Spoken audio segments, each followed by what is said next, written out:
Hey everybody, welcome to the Orange and Brown Talk podcast. Dan Labbe, Mary Kay Cabot, Ashley Bastock with you here, recording this about 3:20 on Tuesday. Normal midweek pod here for you, early week pod setting up the game. Lance Reisland is going to join us in the second part of the pod to go over the film from Sunday's loss to the 49ers. I can't keep track of if they won or lost, who they played. We've reached that point, that part of the season here, but let's get to it. It is Browns Titans week. So, I don't know, Mary Kay. This game is tough to get excited about. Let's be honest about that. A couple of teams who are very high up in the draft order, a couple of teams not going anywhere. So let's try and get people a little excited for this football game. What are you watching for as we kick off Titans week on what will be another cold Sunday at Huntington Bank Field? Well, I think it's really interesting that you have Shedeur Sanders going head to head with the quarterback who the only quarterback in this draft that the Browns would have taken at number 2 overall when all was said and done. It would have been Cam Ward. If they could have gotten their hands on him, they would have drafted him.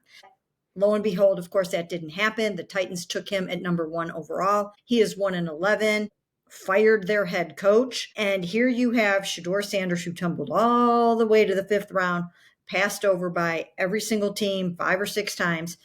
And he's going up in this game against Cam Ward. So I think he's going to want to show the world that he should have been the number 1 overall pick, that he should be the quarterback that people were thinking about.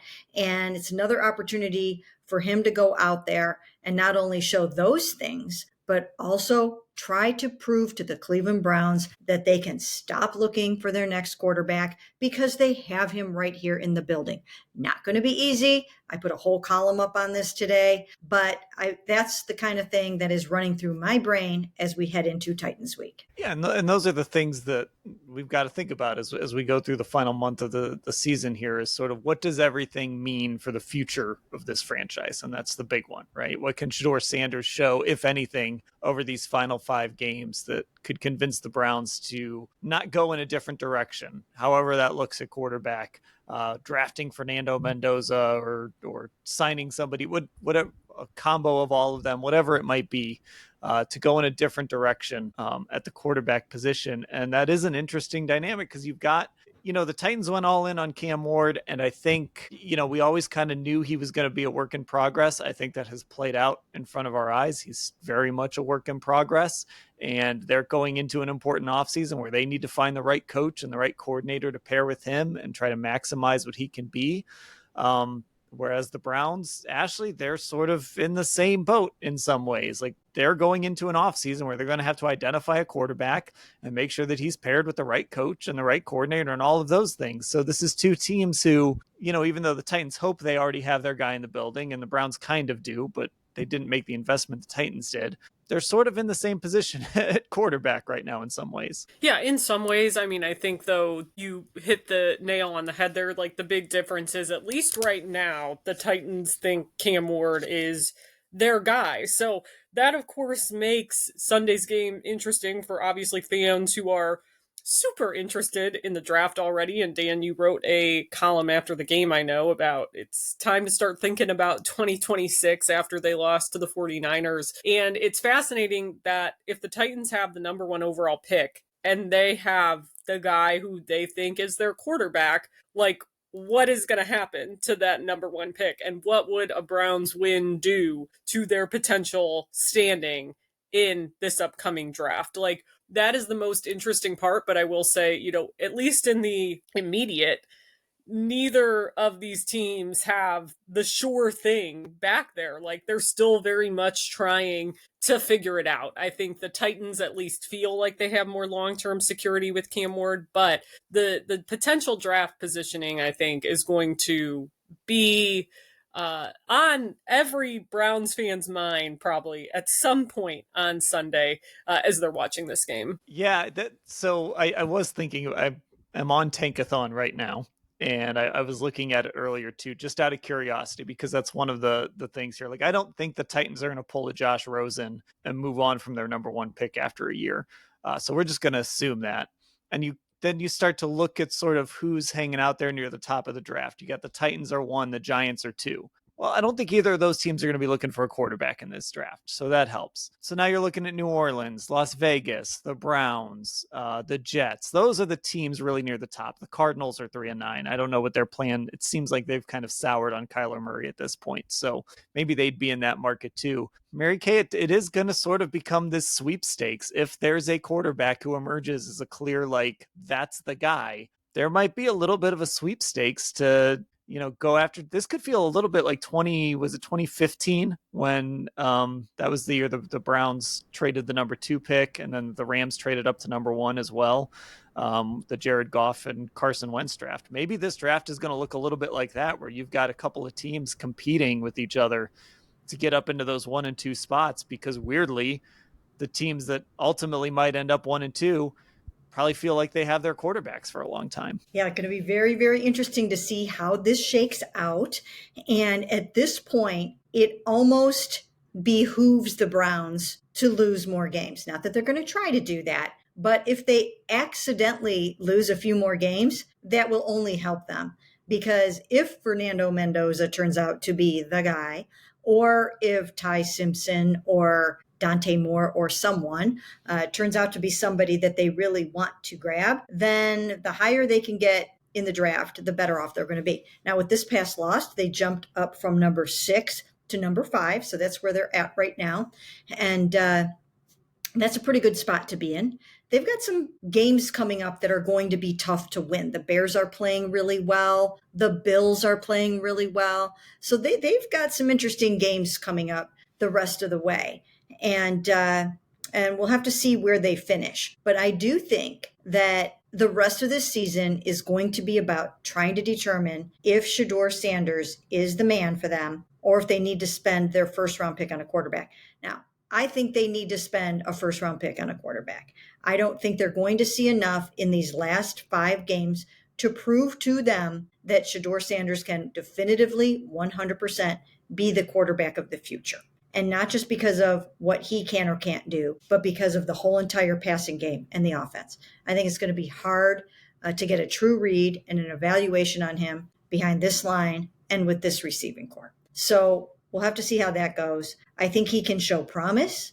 I think he can get the Browns excited about that. But for them to definitively decide that they don't need one of the best quarterbacks in this draft, I think that's risky business. I think it's risky business. I could see them doing it. I could see them saying, he has shown us enough and we're super excited about this guy, and we're going to go out and spend those picks on an offensive tackle and a wide receiver or something like that. But I personally think that's risky business, and I'm going quarterback with their first pick probably. Yeah, and then I think too, 5 games is not a huge sample size, and at that point, if he actually starts these last 5, we'd be looking at 7 games, which isn't a huge sample size. And at this point, we haven't seen anything that says like, yep, he's the guy. There's been some nice plays, some nice individual plays. There's been some nice individual moments, but we certainly haven't seen anything that makes you just stop and say, yes, the Browns have a franchise quarterback. They miraculously found him in the 5th round when nobody else wanted him. And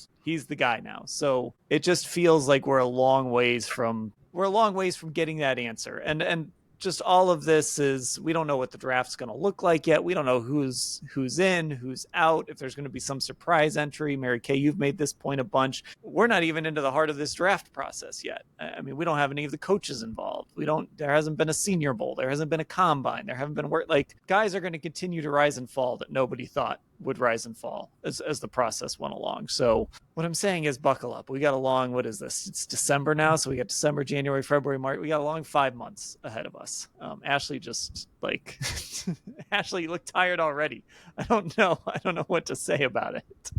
No, I am. I'm like, oh my gosh, 5 months. For the listeners, I just kind of put my hands to my temples because I'm like, it's so long, but it'll sneak up on us so fast. I mean, Dan, I know you mentioned this on the podcast the other day when we were leaving the locker room, and the Browns fans in the one fan area by the locker room, as Andrew Berry walked out, they were chanting to draft Fernando Mendoza. So that's where we are. Look, I am just kind of fascinated by the process of this, because everyone obviously came into this college football season talking about how great this potential quarterback class was and that it was better than the one from the 2025 draft. And I think overall there's like this kind of consensus that the 2026 draft is just kind of slated to be a stronger overall draft class. But, things have happened. Like, people are not talking about Arch Manning or Drew Aller the way that they were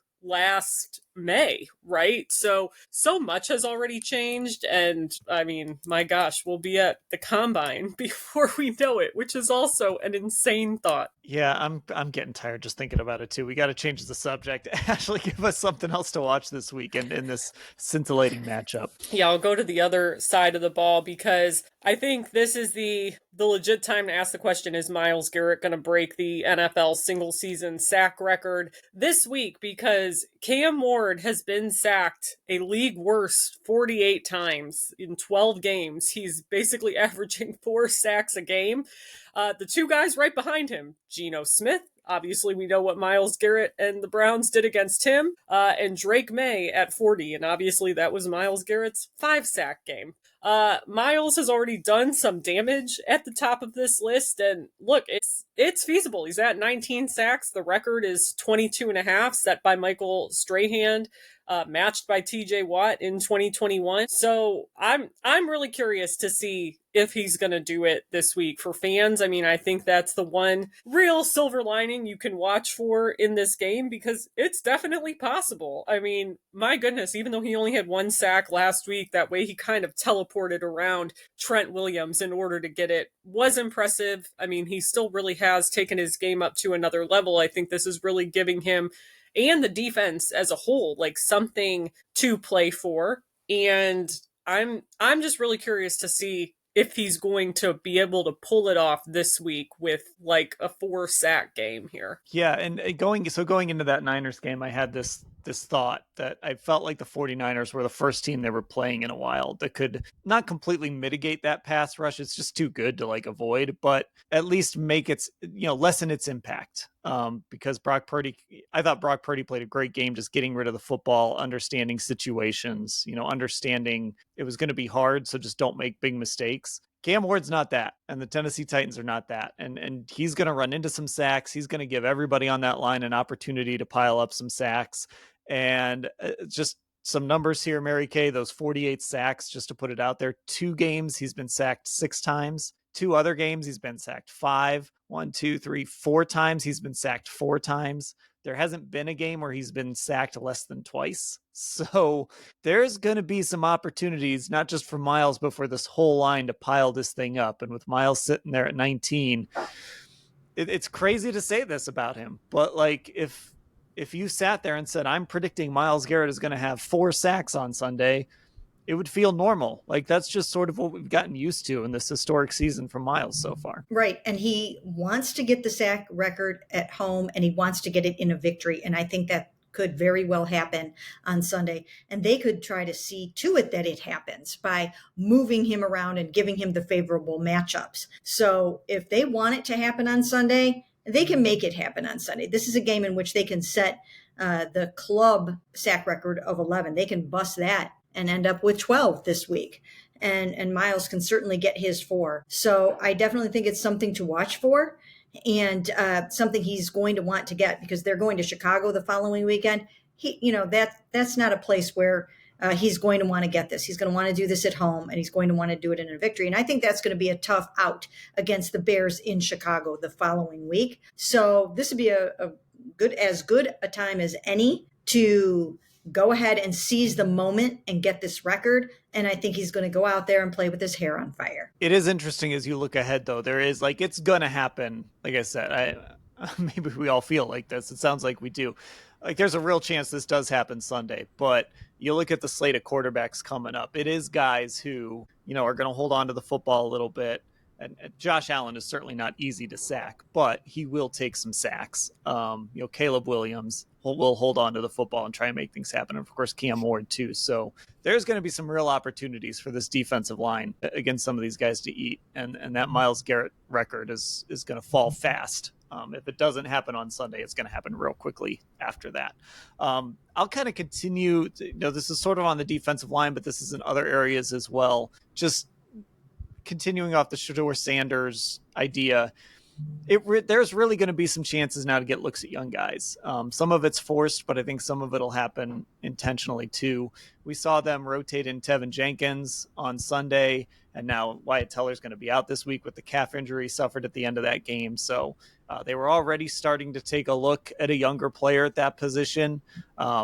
Now they're going to get an extended look at Teven. Maybe Zach Zinter will finally get active, and maybe they'll give him a look at some point. And I think the other area, too, with Malik Collins going on IR, and obviously that ends what has been his best season as a pro, unfortunately. But with Malik Collins going on IR, this is kind of like Mike Hall's moment. And so now Mike Hall gets 5 games to sort of step in and show this team, are you a cornerstone of this defense? Are you a guy that if they decide to start, I don't know when Malik's going to be back next year, but are you a guy that can start next to Mason Graham for the next 7 or 8 years? Is this going to be a duo that's going to be in the middle of that line for a long time? So obviously, Mary Kay, you hate when that happens with an injury. You hate to see a guy like Malik Collins, who's been so good for this team and so important, go down and lose his season, especially at age 30 like that. But a guy gets hurt, it creates an opportunity, and we just don't know who Mike Hall is yet. He just hasn't been able to stay on the field. So this is kind of a somewhat extended look at a guy like him. So I just think across the board, there's going to be some areas where we're going to maybe get some looks at some young guys and figure out, can this guy be a part of the future? Is this guy the building block they thought he could be? A lot of things like that. Right. And you have to wonder how much action Mike Hall is ready for coming off of his very, very serious knee injury, which involved a dislocation and a torn MCL and things like that. So you have to wonder, because there was that one game just a couple of weeks ago where they limited him to 3 snaps. So he must have been feeling uncomfortable, is what I'm guessing. So we'll have to see what he's ready for. We know they signed Sam Kamara to the active roster today. So he's also going to play a lot. And then you've got Shelby Harris, who's playing really well this season. So let's see what Mike is ready for from a physical standpoint. And if he's ready for a lot of snaps, then I think he's also ready to really kind of make his mark. So we'll see how that goes. But certainly you do want to know what you have in him if you can, because Malik, he's under contract through next season, but a quad injury is a difficult thing to come back from, especially when you're going to be going into your 11th season and you're going to be 31 years old. And he had a terrific season. I've been saying for a long time that he's playing at a Pro Bowl clip, and I think he probably would have gotten to double-digit sacks and made that Pro Bowl. But now you have to wonder if he's going to be ready for next season. He would have been, I think, part of this rotation. Now you kind of have to wonder if he's 100% healthy. Sure, you bring him back and you let him pick up where he left off, but that's not a given considering the nature of this injury. So we'll see how it goes. But if Mike can get out there and play some meaningful snaps, I think he's got a lot in that tank. Yeah, and obviously, Ashley, he's a guy they were high enough on to make their first pick a couple drafts ago in the second round. And he sort of started this reinvestment on the interior of that defensive line. They took some shots with vet. We've talked about this. Malik Collins has been what they hoped Quentin Jefferson was going to be for them and all of that, but he finally sort of delivered on that. But if you can walk away from this season, and just like Shedeur, it's a small sample size, so, we'll see. But if you can walk away from this season feeling good about some areas of your team with young guys, maybe you have a guard of the future in a Teven Jenkins. Maybe you have another defensive tackle to pair with Mason Graham for a long time in Mike Hall. That one is the one that feels more likely, just again, because of the investment they made. But getting some answers on a couple of these young guys over the course of this last month, I think, is really important for this football team. And those are really the 2 areas that I'm looking at. Yeah, and, I was looking at Mike Hall's snap counts as you guys were talking. Against the Jets in Week 10 is the game Mary Kay mentioned where he only played 3 snaps. New England in Week 8, he had played 16. That was his first game back. Then against the Ravens, he played 19. Against the Raiders, he played 33. And against the 49ers, he played 22. And then, some context for that is Malik Collins played 26 snaps in that game, and, Shelby Harris played 32, and then Sam Kamara was really the one who came in and shouldered a lot of that Malik Collins load, and he played 20 snaps. So it is still really interesting to me how, what exactly is going on with Mike Hall snaps, and how is he kind of just returning from that knee. And we know it was very intense, and what he had to deal with and going through the surgeries he had to go through. But I am really curious to see, as this season ends, like, how much are they playing him? Like, can we glean anything from that? How is he health wise? Because so far it still has been them really, I would say, relying on just about everyone else on that interior that isn't named Mike Hall. Like, they are letting him play. He did, I think, get a sack against the Raiders. He had one taken away, and then I think he got one later on. But really, you haven't felt that impact from him yet. I do think the injury has a lot to do with it, but that, and I agree, the guard is a big question. Like, obviously the Wyatt Teller thing was so weird as we're watching it. And, Teven Jenkins is interesting. It's a guy who, I think when he was in Chicago before, he had issues staying healthy. So that's something to be wary with him. The Zach Zinner of it all. I mean, I know we get texters constantly asking about Zach Zinner. Like, I think we just don't know, right? We don't get to watch practice, but it's tough, right? Because you spent a pretty high pick on that guy in that draft. So you would hope, if you're them, that he is ready for a bigger role at some point. But I mean, obviously, we just haven't seen it. He hasn't even been active on most of the game days this week. So that's tough. They could be in a tough spot with that one. Yeah, there's a lot of interest from our texters in Zach Zinter. Every pregame Q&A, I get a bunch of questions about Zach Zinter. And all I can tell you is they're telling us right now where he is there, because he's not even active on these game days. And some of that too, just to be fair, might be because Teven Jenkins can kick out and play a little tackle and things like that. But it would be nice maybe if there's an opportunity to look there at Zach Zinter as well. I don't know. We've reached that point of the season where we're talking some Zach Zinter here on the Orange and Brown Talk podcast. So we're going to wrap up this segment here. We're going to take a break. When we come back, Lance is going to join us. He'll go over the film from that 49ers loss and what he saw on Sunday.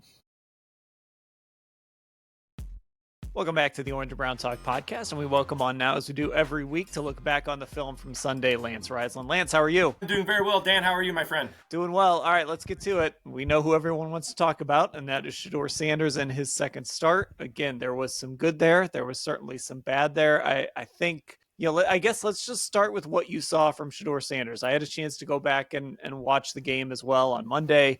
And just some of my thoughts were probably going to be similar to yours. Just this idea of, I think there are opportunities there for him to make some throws, and he's either not getting there fast enough, or he's not trusting what he's seeing, or something like that. But when you're kind of watching him, are you seeing opportunities that he's missing? So what I did this week is I have we all do. We all have our plan on how we watch the film. And I basically just took the all 22 from yesterday morning, and I've watched it probably 6 to 8 times, each play of each throw. And a couple of things I'm seeing. First and foremost, there are some good, but there are some bad, and there's some glaring bad, and there's some good things he does. So obviously, he does a good job of making plays. The first thing I want to talk about is the Jeudy play, right? So everybody's talked about he missed Jeudy, and the amount of comments I've gotten about it was the wind. It was, for me, everybody's missing the point on that in terms of how his footwork does not marry with the route. So if you look at what I posted both the end zone copy and the sideline copy. And what ends up happening is that ball should have been thrown about 2 seconds earlier. It's actually a scramble drill when he throws the ball, because you see Fannin and Jeudy running next to each other. So you got Fannin, who drives across the field. His man, they're in one Yale. His man and Mustafa both drive with Fannin, which is kind of the nature of the route. And it's a 3-step drop. It should be a 3-step drop because of the down and distance, even if it's a quick 5-step drop. He ends up taking 7 to 9 steps, and we call them pitter-patter steps. They're just extra. All quarterbacks do it. I know I do. It's a very it's a thing you do. You're kind of just trying to get into rhythm, but he takes way too many steps. So when it's open, his drops do not marry with what he's seeing in front of him. And then he doesn't see it, and then he misses them, which is kind of what he does. He makes plays. So the idea of making plays is great, but he missed a throw early. It should have been thrown at about 10 yards right off the linebacker's ear, and that's what he misses. So that's what I'm seeing. I'm in complete agreement with you. He, threw a nice job to Fannin on the post wheel. The thing that was nice about that play is he stood up in the pocket. And the other thing I liked about that play is that Salah went from, it looked like kind of a pre-snap cover 3 or one high hat, and then rotated to a cover 2. And the reason he did that on the end zone, you can see Sanders look at the other safety. And as we all know, as quarterback and quarterback coaches, the safeties never lie. The corners will always lie to you. So he does a nice job. And then he sees Jeudy take both the corner and the safety in cover 4, and he hits Fannin on that wheel route and chokes him down in the hole so that corner can't come back over. That's high-level stuff. That's really good stuff. But there's just too many misses, Dan, and there's too many late throws, and there's too many things he's missing. And then when he's not missing, his feet aren't married with the depth of the route, and he's never going to complete it until that kind of gets cleaned up. Yeah, I almost texted you when I was watching it, and you actually texted me the play literally like within minutes. The miss to Jeudy, I felt like that was a situation where his technique wasn't there, right? So he misses the initial opportunity, and then and certainly I'm not an expert on this stuff, but it just felt like the technique wasn't there in what was still a pretty clean pocket. It felt like a lot of upper body, and it felt like that's a throw you can step into and make a better throw in that situation. And some of that is speed of the game stuff. Some of that is, you hope that he can kind of catch up on that. You hope that he can kind of clean some of this stuff up with more experience. Sometimes that happens, sometimes it doesn't. But I think we are still seeing those moments where, yes, he can make the big play to Fannin, but he's got to make a bunch more little plays as well. Well, if you look at the drop, so take a look at the end zone, you're going to see on the end zone, he takes, like I said, 7 to 9 steps. The first 3 are straight back, and then he moves over to his right, which that's called pocket integrity. The linemen are thinking he's straight back at a certain depth. So if you're not where you should be with the depth, not only do you mess up the throw and mess up the timing of the throw, but there's an anticipated place where the linemen think you're going to be.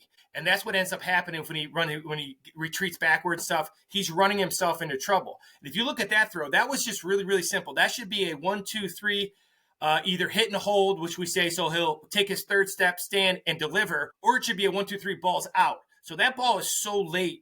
The argument is with the wind and all stuff, trying to, let people know that they're really, when you ask Shedeur, which I'm sure you guys will this week, he's going to tell you that should have been thrown a lot earlier. They actually, when he threw it to Jeudy, is a scramble play because his footwork's so bad. But once again, that's not an indictment on Shedeur Sanders. That's an indictment on most young quarterbacks who the game of the speed, when you crank up the live bullets and you're a live target, your footwork goes back to what you know. You go back to what you repeatedly do, not what you repeatedly say. What he really does, he's always had bad pass protection, so he's learned how to buy time. That doesn't work in the NFL. Those are fixable traits. We'll see if that happens. The good quarterbacks fix them. The ones who are backups or doing podcasts are the ones who can't do it, right? So we'll see what happens. But yeah, miss way too many opportunities. And late, and footwork is poor. So I want to talk about one other thing with him, and that was some of the situational awareness, right? And I think when you contrast it to what we saw from Brock Purdy, and again, I talked about this on Sunday, and I saw a tweet about this from someone who covers the 49ers too, who thought that was a really great Brock Purdy game, even though statistically, we're never going to look back on that and be like, man, that day in Cleveland, he was amazing. But he was so situationally aware of just get rid of the football when you have to get rid of the football. Don't take the big sack. Don't turn the football over, right? And there were a couple instances in this game where Shedeur Sanders, he takes the sack that takes him out of field goal range. I don't know if they would have kicked there or not given the conditions, but he turns what was a bad third down situation into a worse fourth down situation, and they had to punt. And then there was the play at the end of the game or essentially the end of the game, where he scrambles and slides, and it ends up being he doesn't even throw the ball. Again, game's out of hand. Browns aren't coming back to win it, but you got to throw that football. Whatever it looks like, it's fourth down. You got to do something with it. And he didn't do that. So there's also some of those situational things that I think he needs to get a little more comfortable with too. Well, I think you said it best, right? It was so that right, what you just said was that's playing complementary football. That's helping your defense. That's helping your special teams. There's all those things talk about complementary football, and you talk about winning plays and making plays when they're presented to you. And I've never been a believer in stats because stats are overrated. What counts is, do you make the plays when they're presented to you? That's why when, to give Sanders some credit, because all these guys, you either hate them or love them, but really it's just what you see on film. to give him credit, everybody's like, oh, it was just one throw to Bond the week before. That's an impactful play. That it juices up your defense. That juices up your special teams. That juices up the offensive line. There's things about making impactful plays and making plays when they're presented to you that's more important than quarterback than anything else, any other numbers. Now, all the numbers come as you get older. And, it was, I sent something out on him missing a check down against the Raiders to Njoku. And everybody said, well, he's got to take a shot to Tillman. They have to stretch down the field. It was third down and like 25. It was the first series. I don't know if you remember, down the sideline. And Njoku's wide open for a check down. And everybody's comment was, well, he would have never, Njoku wouldn't have picked up 19 yards. And what I want to talk about with like a Purdy kind of play. You check it down in Njoku. He gets 13. The ball's on the 50. Now you punt it down to the 5. Now you get a safety. Or, that's the kind of the thought process behind it. So there's complementary football setting your teammates up for success that usually comes with, reps and experience and things like that. And those are things he's just not doing yet. And it doesn't mean he can't. It just means right now he's not doing it. And the game looks fast. He's making some really good throws. He's doing some really good things, but he's really hot and cold right now. And that I think the Purdy thing is a perfect example of a guy who has limited skill set, not a rifle arm. He's not super fast, but impactful plays. Purdy's really good at those, and that's what Shedeur Sanders has to learn, or Dylan Gabriel, who's ever at quarterback. Okay, let's move on to some other stuff, and I will just add, like, to Shedeur's credit to go along with that, he has been better at that the last 2 weeks, right? When we think about that Baltimore game, that was such a disaster. He has been better at minimizing the big mistakes the last 2 weeks. He's only thrown one interception, hasn't taken a ton of big sacks, so we're seeing some progress in that regard. I agree with you completely. Did you get a good look at that punt return that they gave up? What did you see? I watched it probably without hesitation 35 times.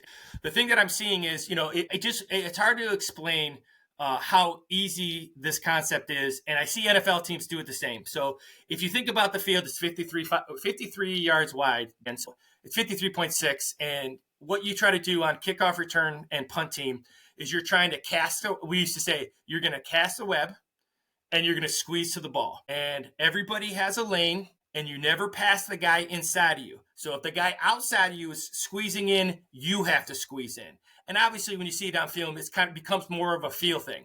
But the minute you pass somebody, now you left a lane. Now there's 2 in one lane and none in the other lane. And if you look at the video I tweeted out, they are, there's one golden rule you cannot do on kickoff coverage and punt coverage. You can't clump.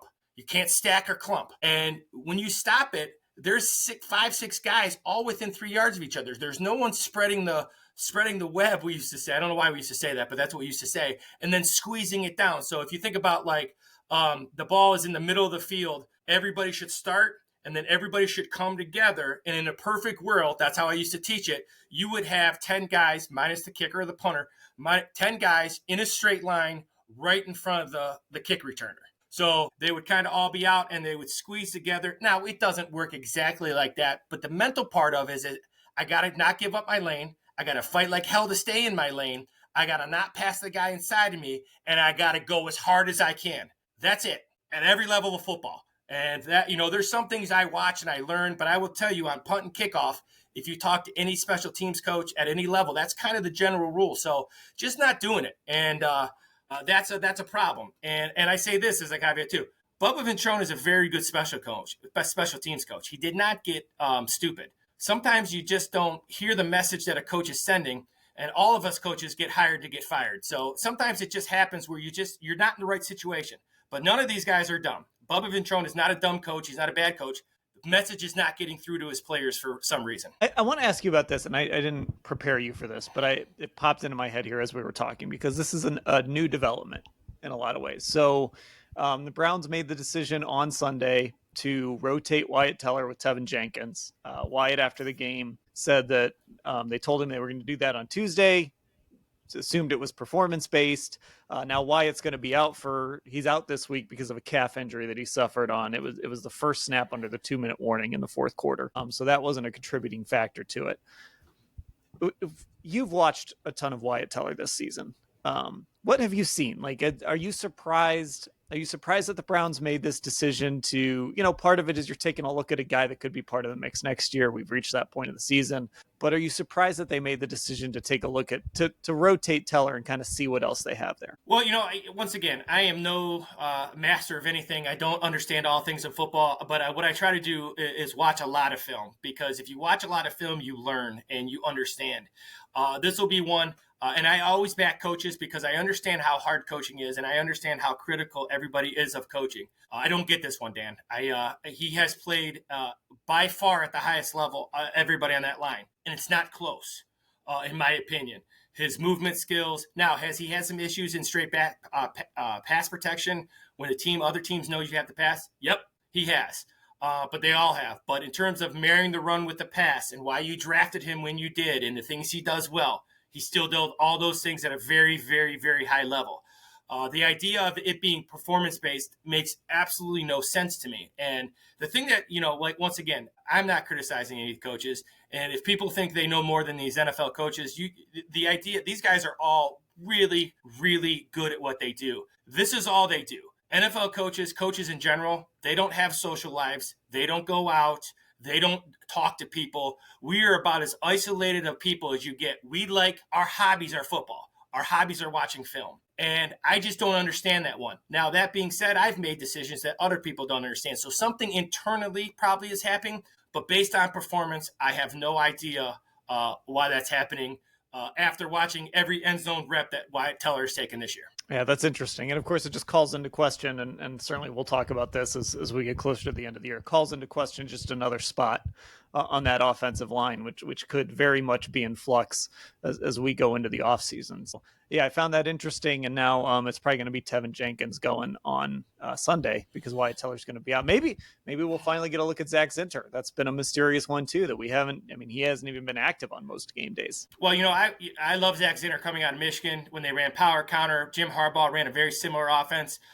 You and I talked about it during camp the last 2 years. Zach Zinter's not moving very well. That leg injury he suffered, he has not recovered from. Now, I don't watch practice every single day now. No one's allowed to. You guys aren't allowed to. So, when I'm not there if I happen to miss a day during summer, which I try not to do, I ask you well, he's a guy that this summer leading up to when we're allowed to, and this was they didn't go anywhere this year, so I got to see every rep.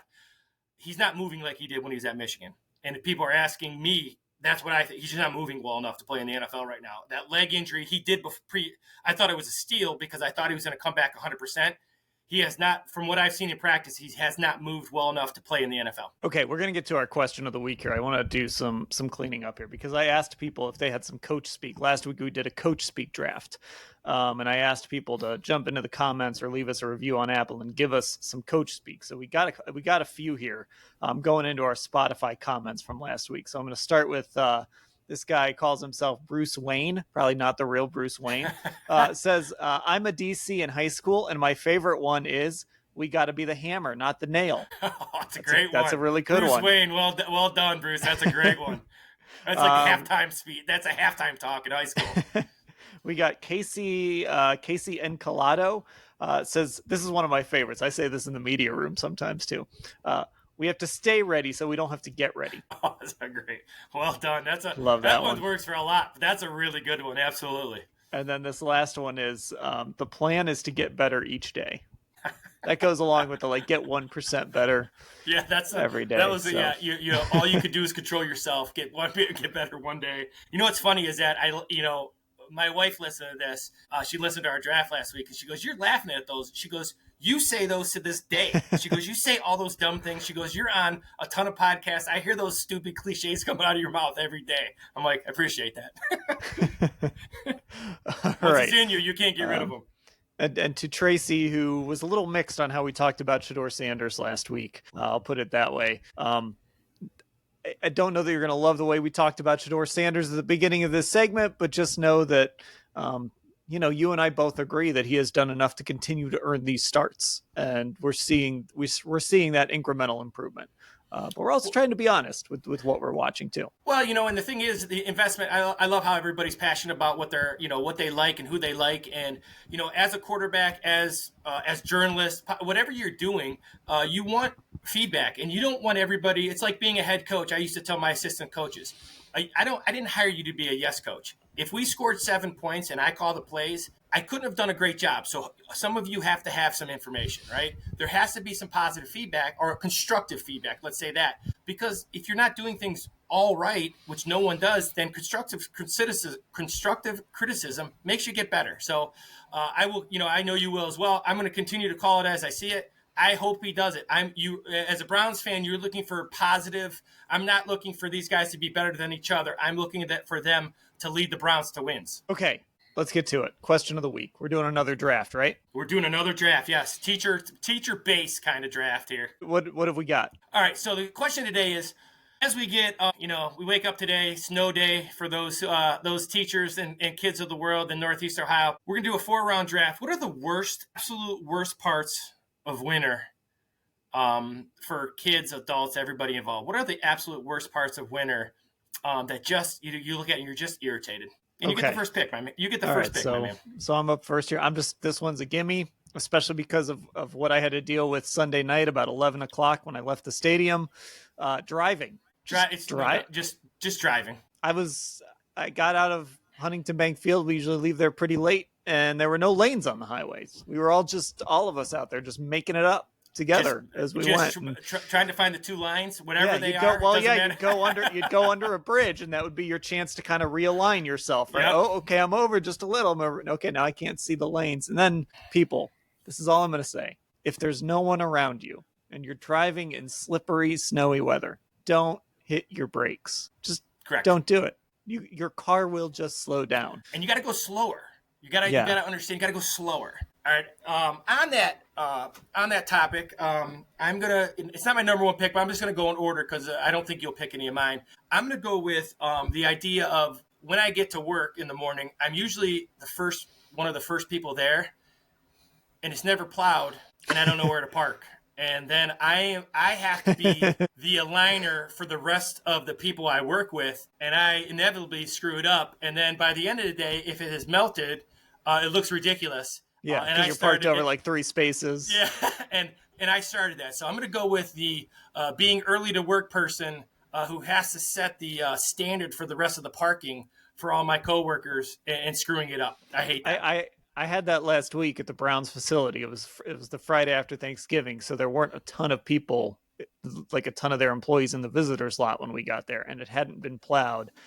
And where I parked, I'm like, I don't know, the snow's going to melt. I'm going to be over like 3 spaces here, and I'm going to look like an idiot, but what can you do? That's right. You got to make it up. All right, round 2. All right, so this one is akin to, there's a lot of automotive themed picks here. Scraping off the car.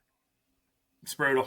Hate it. And there's the hack of like if you warm up the car, it'll maybe melt, turn on the defroster. But sometimes that ice is so thick on there, you got to get in there. It's like you're chiseling a statue. It's bad. Scraping off the car. Hate it. All right, this is probably my overall number 1 pick, and I'm just gonna say this to everybody: the morning hassle with a family. When you have, like, if you have a little kid, that's a good one. You got to layer them all up. You got to get the car ready. You don't know what it's just the whole morning. Like you're going with the car, you got to scrape the car. And then I want to make sure my wife's car is scraped. And then you got to put 19 layers on yourself. And you go and your socks are wet from when you get to work and you got to be in wet socks. Just the morning routine is terrible, when it's, freezing out.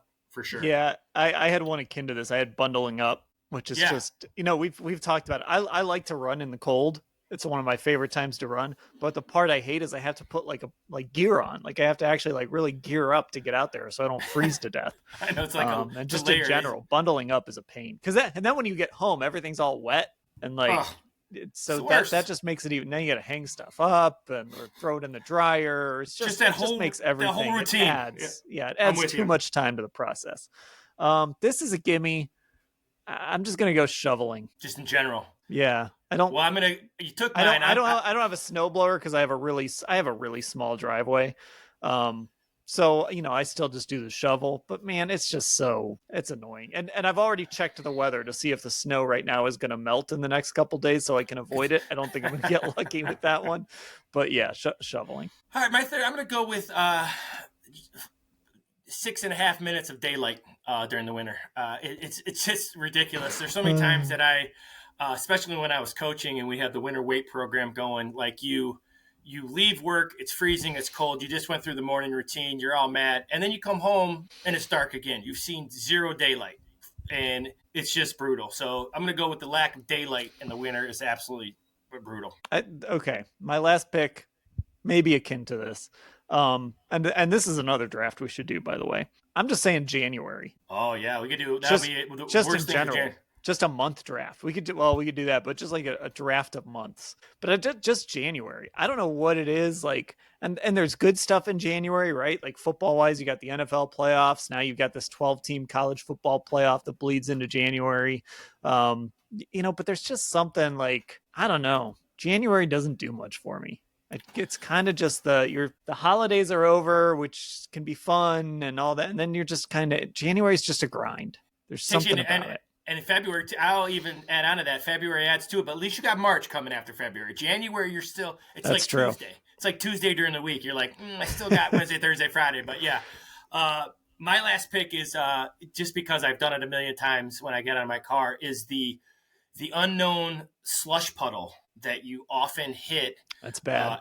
And just the filth and just like how dirty it gets when you get the snow and then it warms up and then you get sick and how dirty the side of the roads are and the salt, just that annoying slush puddle that you constantly step in and you try to avoid. And, I'm not the best athlete anymore, so avoiding those puddles is not something I can do anymore. So just a general slush on the days that are about 38 degrees. Yeah, that's a good one. We sound old. I think we sound a little old. I think we sound a little old on that one. A little complainy.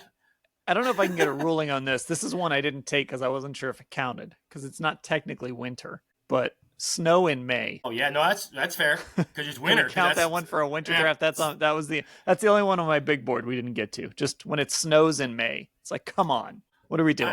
I got one that I have two of them. One's for general and one's for the winter. But when forecasters say we needed the rain, but I've also heard them say we needed the snow. Who needs snow? Like I'm not like no. What's I'm not into. What's your cutoff for snow? Because I like snow until a certain point. So like what's your time or like depth? Just no. Well, no, a certain time. Like at what time are you like, all right, I'm good on the snow? Is it for me? It's probably once we get through January. It's like, all right, I'm good. We can start wrapping this up about now. I'm a little bit later. I think I dislike it more than you at this point. But I'm gonna say I'm going back to like the like February, like March, right? I need to see some light at the end of the tunnel in March. I know it's gonna be cold, but I need to have a day. Maybe I can sneak to the range and get some balls in on the range. When it snows in March now, but the problem is for me, it's like February 28th. I expect it to be over. So I'll give you February.